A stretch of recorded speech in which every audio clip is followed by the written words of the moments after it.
2026 தேர்தல் கண்டிப்பாக தமிழகத்துக்கு மட்டுமல்ல இந்தியாவிற்கு ஒரு எடுத்துக்காட்டான ஒரு தேர்தலாக இருக்கும். தமிழகத்தில் திமுக தலைமையிலான ஒரு கூட்டணி இருக்கிறது. மற்றொரு கூட்டணியை பாரதிய ஜனதா தலைமையில் மற்ற கட்சிகள் மாதிரி இல்லை. எங்களுடைய தலைவருக்கு இங்கே இருக்கிற லோக்கல் அட்மினிஸ்ட்ரேஷன், அதாவது காவல்துறை சார்பாக எந்த ஒத்துழைப்பும் கொடுக்கறதில்ல. லோக்கல் அட்மினிஸ்ட்ரேஷன் இன்றைக்கி இருக்கிற திமுகவின் கையில் இருக்குது. ஒவ்வொரு நாளும் எங்களுக்கு ஒரு சின்ன நிகழ்ச்சிக்கு கூட எங்கேயுமே இடம் கொடுக்க அனுமதிப்பதில்லை. அனைவருக்கும் வணக்கம்.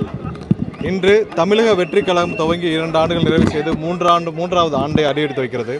இன்று அது தொடர்பாக எங்களுடைய தலைவரின் தலைமையில் இன்று எங்களுடைய தலைமை கழகத்தில் நிகழ்ச்சி ஏற்பாடு செய்து 3ஆம் ஆண்டு துவக்கத்தை எங்களுடைய தலைவர் துவங்கி வைத்தார். அதாவது ஒரு கட்சி ஆட்சிக்கு 2 வருஷத்தில் ஒட்டுமொத்த தமிழக மக்களின் ஒட்டுமொத்த அன்பை பெற்று இன்று ஒட்டுமொத்த தமிழக மக்களுக்கும் ஒரு 2026 தேர்தல் ஒரு மாற்றத்துக்கான தேர்தல், கண்டிப்பாக மாற்றம் வரும் என்ற நம்பிக்கை அளித்த தேர்தல். அதுக்கு வர இன்னும் 2 மாதம் தான் இருக்குது எலெக்ஷனுக்கு. அதற்காக எவ்வாறு பணி செய்ய வேண்டும், எவ்வாறு மக்களிடம் சென்று சேர வேண்டும், ஏன்னா மக்கள் தயாராக இருக்கிறார்கள் எங்களுக்கு வாக்களிக்க. 2026 தேர்தல் கண்டிப்பாக தமிழகத்துக்கு மட்டுமல்ல இந்தியாவிற்கு ஒரு எடுத்துக்காட்டான ஒரு தேர்தலாக இருக்கும். 2026 மே மாதம் எங்களுடைய தலைவர் முதலமைச்சராக பதவியேற்கும் நிகழ்வை தமிழக மக்கள் அனைவரும் எதிர்நோக்கி காத்திருக்கிறார்கள். அடுத்த வருடம்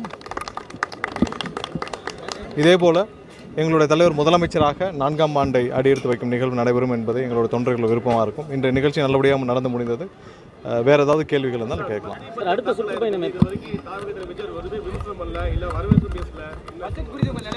அதாவது ஒட்டுமொத்தமாக எங்களுடைய நிலைப்பாடு என்னன்னு சொல்லியாச்சு. இந்த பட்ஜெட் தமிழக மக்களுக்கு எதிரான ஒரு பட்ஜெட்டு. தமிழக மக்களுக்கு இதில் எந்த விதத்திலும் இது நன்மை தரக்கூடிய பட்ஜெட்டாக இது இல்லை. இந்த பட்ஜெட்டில் ஒன்றிய அரசு தாக்கல் செய்த இந்த பட்ஜெட்டில் தமிழக மக்களுக்கு, அதாவது தமிழக மக்களுடைய பெரும்பாலான மக்களுடைய நிதி ஆதாரங்கள் 80% எம்எஸ்எம்இ செக்டார்ஸு.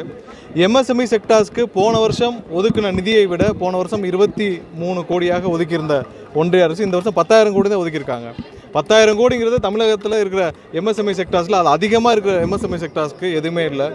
தமிழகத்தில் அதிகமான சாலை வசதிகளும் கிடையாது. ட்ரெயின் பாதைகளும் அதிகமாக அமைக்கப்படவில்லை. அதுக்கான எந்த உறுதியும் கொடுக்கப்படவில்லை.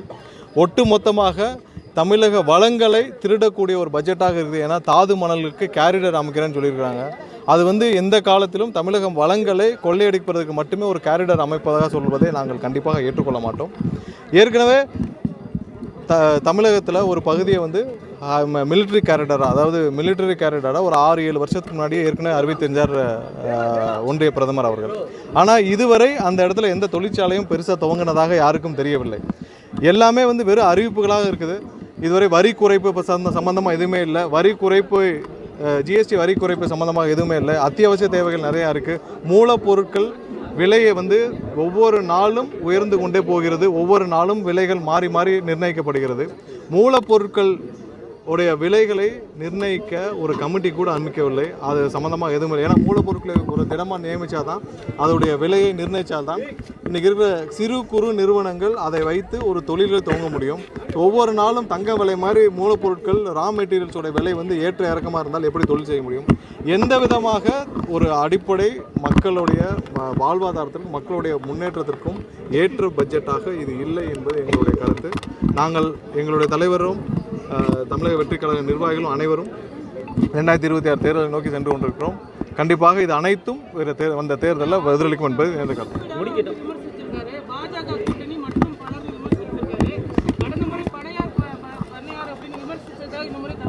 அதாவது யார் தலைமையில் கூட்டணி அமைக்கப்படுகிறது என்பதை நீங்கள் எல்லாம் பார்த்துட்டு தான் இருக்கீங்க. தமிழகத்தில் திமுக தலைமையிலான ஒரு கூட்டணி இருக்கிறது. மற்றொரு கூட்டணியை பாரதிய ஜனதா தலைமையில் அமைக்கப்பட்டுள்ளது. யாருமே இங்கே என்டிஏ கூட்டணின்னு தான் சொல்கிறாங்க. யாரும் அதிமுக தலைமையிலான கூட்டணின்னு சொல்லவே இல்லை. எல்லாமே என்டிஏ கூட்டணிங்கிறாங்க. யார் முதல்வர் வேட்பாளர்னு கூட அவங்களுக்கு தெரியலை. ஸோ அதை தான் சூசமாக இங்கே யாருக்கு நடுவில், யாருக்கு களத்தில் யார் இருக்கா, யாருக்கு நடுவில் போட்டிங்கிறது தான். ஒட்டுமொத்த எல்லாரும் அனைத்து கட்சிகளும் மற்ற இருக்கிற 2 கூட்டணி கட்சிகளும் சேர்ந்தாலும் இந்த ஒட்டுமொத்த தமிழக மக்களுடைய ஆதரவை எங்களிடமிருந்து யாரும் மாற்ற முடியாது. ஸோ அது வர தேர்தலில் மக்கள் சொல்லுவாங்க. நீங்கள் சொல்கிற அதே அதிமுகவாக இருக்கட்டும், திமுக இருக்கட்டும், எல்லாருமே விருப்ப மனுக்கள் விநியோகம், மையம் மையம் கூட விருப்ப மனுக்கள் விநியோகங்கிற தேர்தலுக்கான ப்ராசஸில் இறங்கிட்டாங்க. தாவேகா வந்து விருப்ப மனுக்கள்லாம் பெறுகிறதா? விரைவில் அது சம்பந்தமாக தாவேகா இன்னும் 2 மாத தேர்தல் பணிக்காக அது சம்பந்தமாக விருப்ப மனுக்கள் அனைத்திலும் எங்களோட தலைவர் ஆலோசித்து வருகிறார். விரைவில் அதுக்கான தேதிகள் எல்லாம் அறிவிக்கும். இல்லை எல்லாமே ஆலோசனையில் இருக்கு. எங்களோட தலைவர் அது சம்பந்தமாக ஒரு முடிவுகளை விரைவில் இரண்டாவது வாரத்தில் தோணுறதுக்கான பணிகள் தொடங்கியிருக்காங்க. இல்லை உங்களுக்கு சுற்றுப்பயணம் சம்பந்தமாக அப்ரூவலுக்கு இருக்கு. அப்ரூவல் வந்தோடனே நாங்கள் தேதி அறிவிக்கிறோம். சார் இன்னொரு கேள்வி சார், இப்போ ஆங்கில ஊடகத்தை வந்து தாவேகா தலைவர் விஜய் சந்திச்சாரு, ஆசிரியர்களை சந்திச்சாரு. ஆனால் தமிழக ஊடகங்கள் எப்பயுமே கேட்டுக்கு வெளியே தான் நிற்கிறோம். ஆனால் ஒரு வாட்டி உள்ள கூட அழைச்சி செய்தியாளர் சந்திப்பு இல்லை. எப்போ சந்திக்க போறாரு செய்தியாளர்களை? அதாவது திரும்ப எல்லாரும் ஒரு கேட்டுகிட்டே இருக்கீங்க.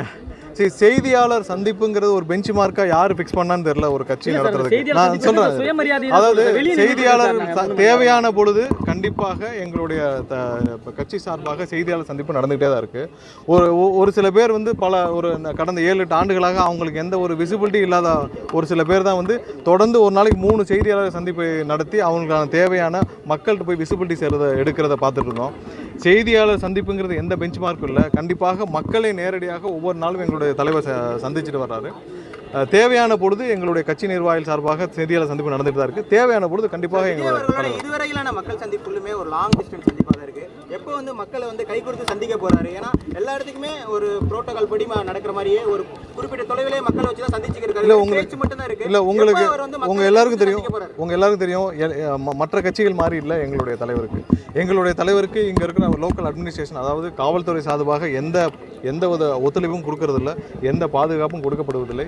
முற்றிலுமாக இங்கே தமிழக மக்கள் அனைவரும் எங்களுடைய தலைவரை பார்க்க விரும்புகிறார்கள், தலைவரிடம் வந்து சந்திக்க வேண்டும் என்று விரும்புகிறார்கள். அதற்கான சூழல் கண்டிப்பாக அமையும். இந்த தேர்தலுக்கு அப்புறம் கண்டிப்பாக அமையும். ஏன்னா இந்த லோக்கல் அட்மினிஸ்ட்ரேஷன் வந்து இன்னைக்கு இருக்கிற திமுகவின் கையில் இருக்கு. ஒவ்வொரு நாளும் எங்களுக்கு ஒரு சின்ன நிகழ்ச்சிக்கு கூட எங்கேயுமே இடம் கொடுக்க அனுமதிப்பதில்லை. ஒரு சின்ன நிகழ்ச்சி கூட எங்கேயும் எங்களுக்கு ஒரு இடம் கூட கொடுக்கறதில்ல. அதனால ஒட்டுமொத்த தமிழக அரசும் அதோட என்ஜின் வந்து எங்களுக்கு எதிராக எங்களை எப்படி தடை போடணும் மட்டும்தான் இருக்கு. இதையும் தாண்டி எங்களுடைய சந்திப்பு ஒவ்வொன்றும் நடந்துட்டு தான் இருக்கும். பாதுகாப்பான முறையில், மக்களுக்கு பாதுகாப்பான முறையில் எங்களுடைய தலைவரின் சந்திப்பு நடக்கும். நன்றி. முதல்வர் வந்து தூக்கத்தை எழுப்பி விட்டாலும் வந்து உசில் சுத்தம் தான் சொல்வார் அப்படின்னு சொல்லி விஜய் சொல்லியிருந்தாரு. இவர் வந்து சிவப்பு சைக்கிளில் போயிட்டு கடந்த காலங்களில் போட்டு அதே சமயத்துக்கு ஓட்டு போடுவார் அப்படின்ற ஒரு கருத்து முன்வைக்கப்படுது. இப்போ இல்லை அதில் ஒரு சின்ன திருத்தம். அந்த மாதிரியான ஒரு இதில் எங்களது தலைவர் அந்த சைக்கிள் பயணத்தை மேற்கொள்ளவில்லை. அதை அப்போவே வந்து எங்களுடைய தலைவர் சைட்லேருந்து ஒரு கரெக்ஷன் பண்ணியாச்சு. ஏன்னா அது வந்து ஒரு தவறான புரிதலில் மென்ஷன் பண்ணப்பட்டது அந்த ஸ்டேஜில்.